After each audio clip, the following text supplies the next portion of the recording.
Welcome to the 4th encounter of the last wish raid, the Vault.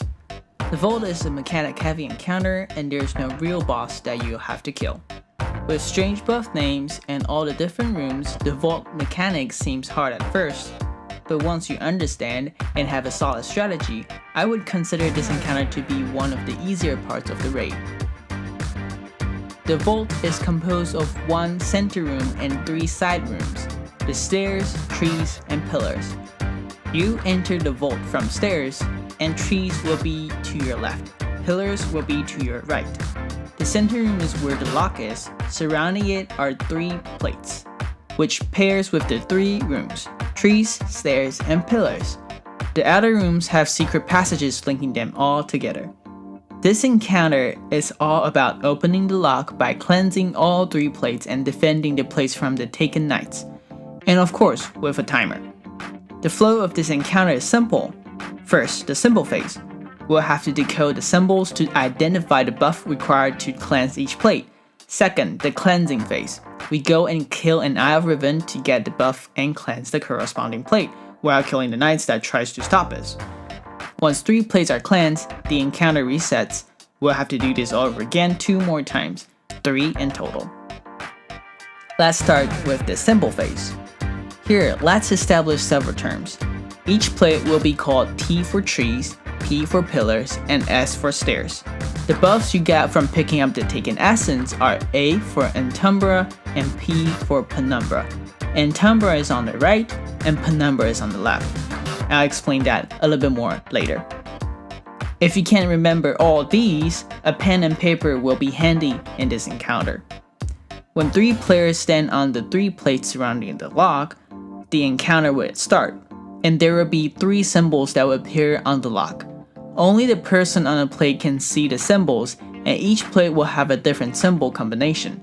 The middle symbol is for your teammates, and the 2 on the sides is for you to identify the buff on your plate. For example, if the person on pillars sees 8 snake in the middle, and the person on trees sees the same symbol on the left, that means tree plate needs Penumbra buff to be cleansed, and we'll simplify it as TP, tree Penumbra. If the person on stairs sees the symbol of a bird on the ground looking to the left, and the person on pillars sees that on the right, that means pillars needs a Entumbra to be cleansed, or PA to keep it simple. We use the symbols to identify at least 2 plates, then we can focus on the next mechanic. Once the symbol phase ends, 2 of the 3 rooms will close, leaving 1 open, and this is the cleansing phase. In the opened room, an Eye of Riven will eventually spawn at the back. Once it's killed, it'll drop Taken Essence. Whoever picks up the orb will be granted either Entumbra or Penumbra buff. In the meanwhile, the room will be shut while another will be opened after the essence picked up. That means the person with the buff will have to use the secret passage to get to the open room and go to the plate that needs the buff. To cleanse the plate, you'll have to use your grenade ability while standing close to the plate. If you cleanse the wrong plate on the other hand, you'll die. Plates that are not cleansed will have a black and white fire on top of them, so don't go to an empty plate and waste that cleansing opportunity. Apart from the cleansing mechanic, once the Eye of Riven is killed, taken knights will spawn. At first, there will only be 1 knight that will spawn, however as more plates are cleansed, 1 more knight will pop up. Eventually, all rooms will have a knight coming out of it. If the knights reach the plates and stick their swords in it, it's a wipe, so kill them as soon as possible. To tackle this encounter, I would suggest to split everyone into 3 pairs. Each team will be assigned to a room. 1 person will be solely on ad duty, while the other will be focused on the mechanics. The most important part of the ad clearer is to take care of the knight. The other person will do the symbol and the cleansing. During the symbol phase, by using the rule of elimination, we can cleanse all 3 plates by just knowing the buff for 2. For example, if we have TPPA, if there is an extra P or A, then it's definitely for S, or stairs in this case. Now let's talk about weapon choice. First and foremost, you'll want a weapon that can take down the knight fast. Usually that means a good power weapon. Here I recommend Sleeper Simulant or Thunderlord. Both these weapons can take down the knight with ease. It's really their simplicity that makes them shine here.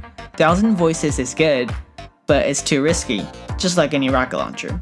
You can kill yourself if you're not careful. Snipers rely too heavily on precision, and considering everything in this counter is close to mid-range, they are a little too hard to use.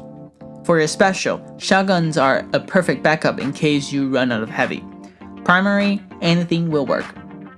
Subclass wise, you'll want a good DPS super.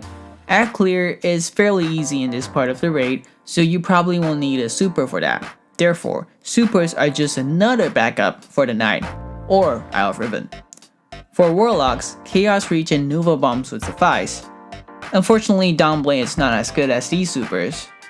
For Titan, Sunbreaker Titan again is very good here. The good thing about Titans is that their barricade can stun the knight, which can give you more time to take him down. For Hunters, any subclass apart from the 6-shooter probably, and Spectral Blade will work. The good thing about Tether Hunters is that they can suppress the boss by their supers, and they also have extra tools like smoke bombs that can also delay the knight's invasion. The Vault is complicated on the surface. However, once you know the mechanics and do some practice, it becomes much easier. I hope this guys help, and you guys have a great day.